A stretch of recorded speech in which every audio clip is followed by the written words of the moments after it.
The 5 down low. Defensively, that possession better not start a trend because they just handed him 2 points.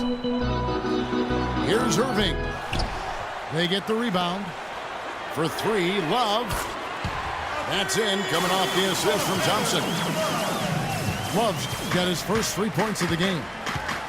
How in the world did they let him get that wide open? Batum inside the three-point line. Misses the wing chip. Last season, the Charlotte Hornets had a dreadful offense. Worst effective field goal percentage, Clark, in the league. Effective field goal percentage being your field goal percentage with the value of the shot factored in. Again, more analytics for us to look at. Yeah, and this is a way to break down that analytic in an abbreviated fashion. Field goal percentage is a pretty good indicator of how good your offense is. Here in the first, a little over a minute played so far. Back to Walker. Shot clock at 6. In the corner, it's Kid Gilchrist. Rebound by Smith. And for the Hornets, their league worst in terms of field goal efficiency. And for the Hornets, their league worst effective field goal percentage means they didn't take a lot of threes and they still missed a ton of shots. And guys, that's a recipe for disaster. And Kid Gilchrist throws it down. I really think that's the area they want to work the ball into, and it takes passing like that to get it done. Thompson, a screen on Walker. Irving for 3. It's rebounded by Charlotte. Well, I tell you, you take a look at the Hornets roster from last year, and a lot of players shot under 40% from the floor. Not end of the rotation guys either. I mean, players that saw heavy minutes, just casting up brick after brick. Awesome defense. I mean, he'll hit those unless you're right in his grill. That's good. Wow, the floor just really opened up for him on that possession. Yeah, I mean, I'm all for good offense, but that was just a terrible reaction from the defense. Now here's LeBron. Back to Smith. Some nice passing by Cleveland here. Fades away. James with the bucket. It's got to be nice for them to know that game in and game out, his offense is going to be there for him. Walker the pass to Zeller. Back to Walker. Dishes it to Batum. To the paint. And Kid Gilchrist kicks to Williams.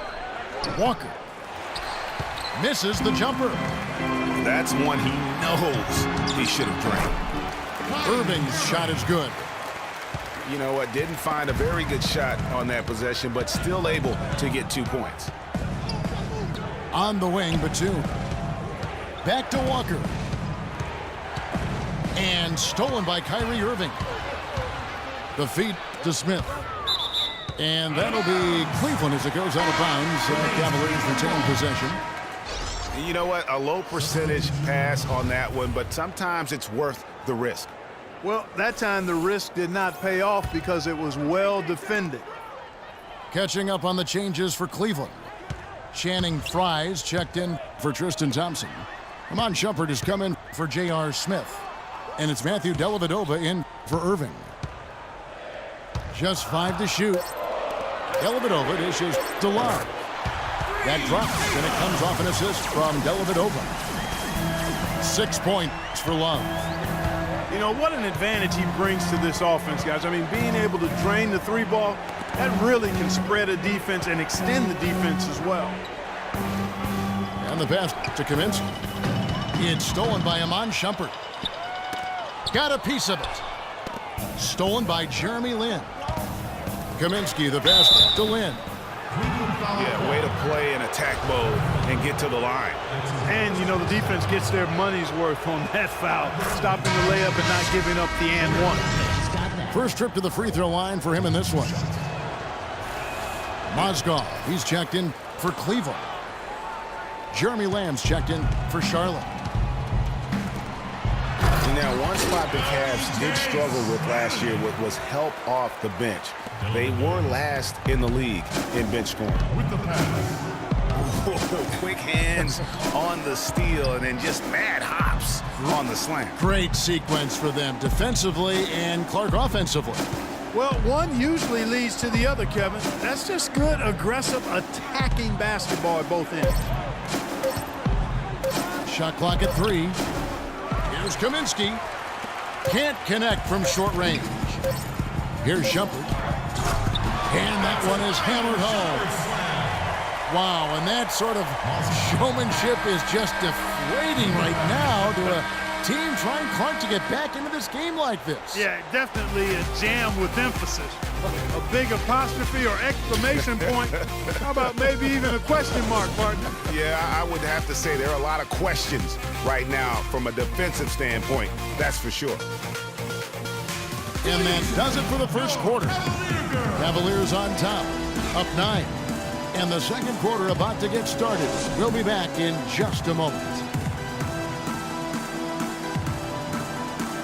Welcome back, folks. We'll see if we're in store for a more tightly contested quarter as we move here into the second.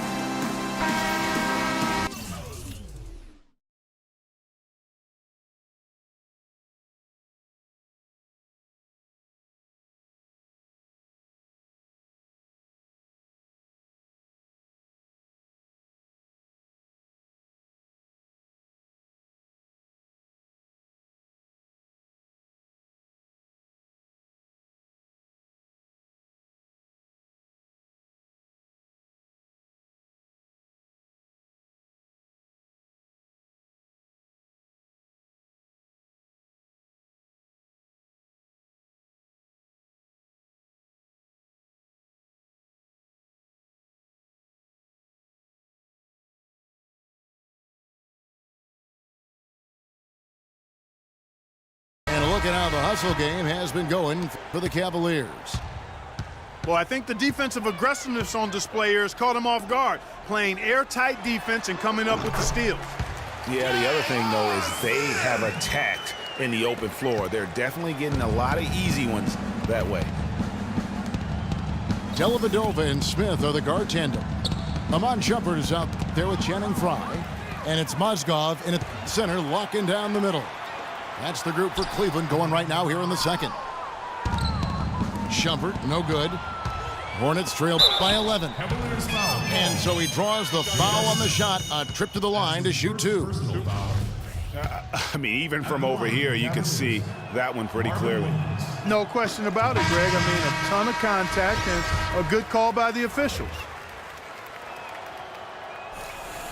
And Charlotte had a lot of momentum going into last season off that playoff appearance.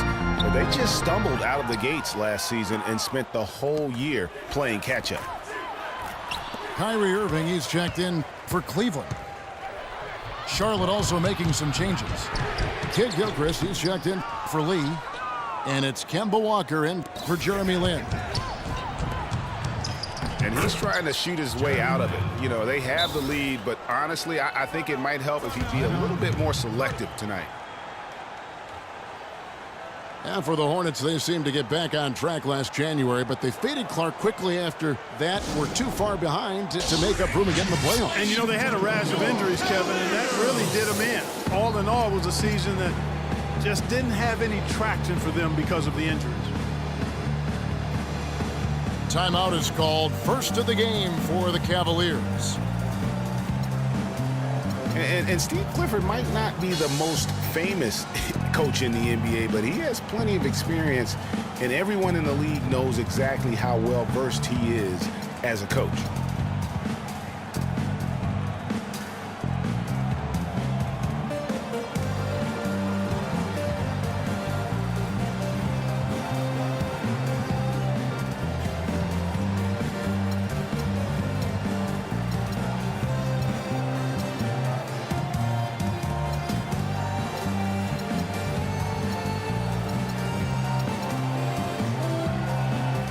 Different look now for Cleveland. Tristan Thompson, he's checked in for Mozgov. And Kevin Love has subbed in for Channing Frye. And a switch here also for Charlotte. Batum's checked in. Clifford in his third year now as a head coach, Greg. That experience you were just talking about. He has 29 years of coaching under his belt. He's a Van Gundy disciple. Clark was on the coaching staff for both brothers. Yeah, and he's been with a lot of teams, Kevin. 13 seasons as an assistant for the Lakers, Rockets, Magic, and Knicks. And really, it looks like he may just try to take this thing over on his own and really build that lead up. And now the first timeout called here for the Hornets. Fans, you gotta get loud. Come on, let's have a round of applause for the Cavalier girls.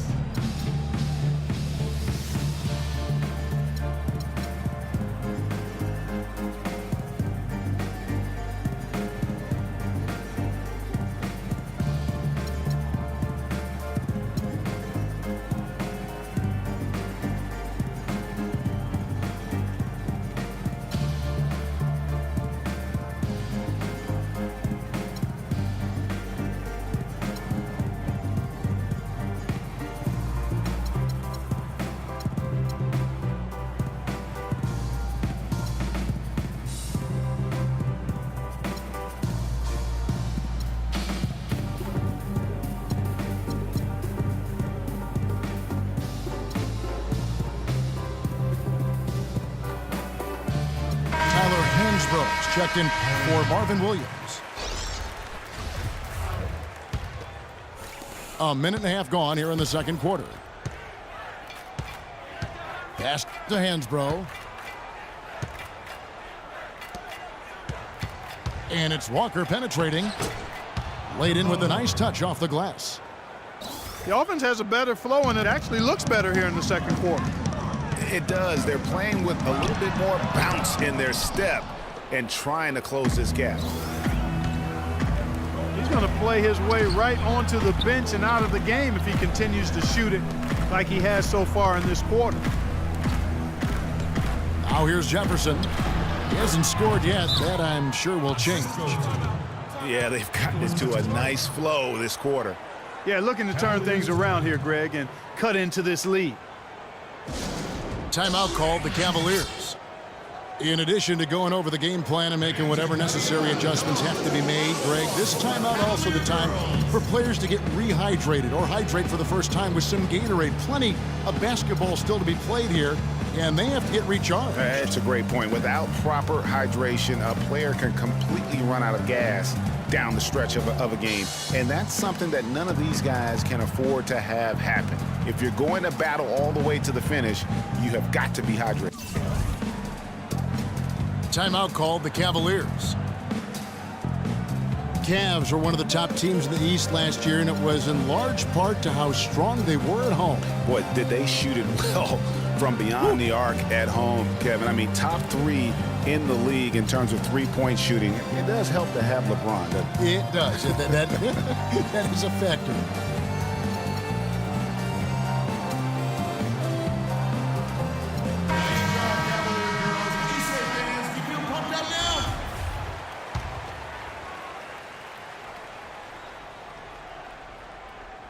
Here's Irving.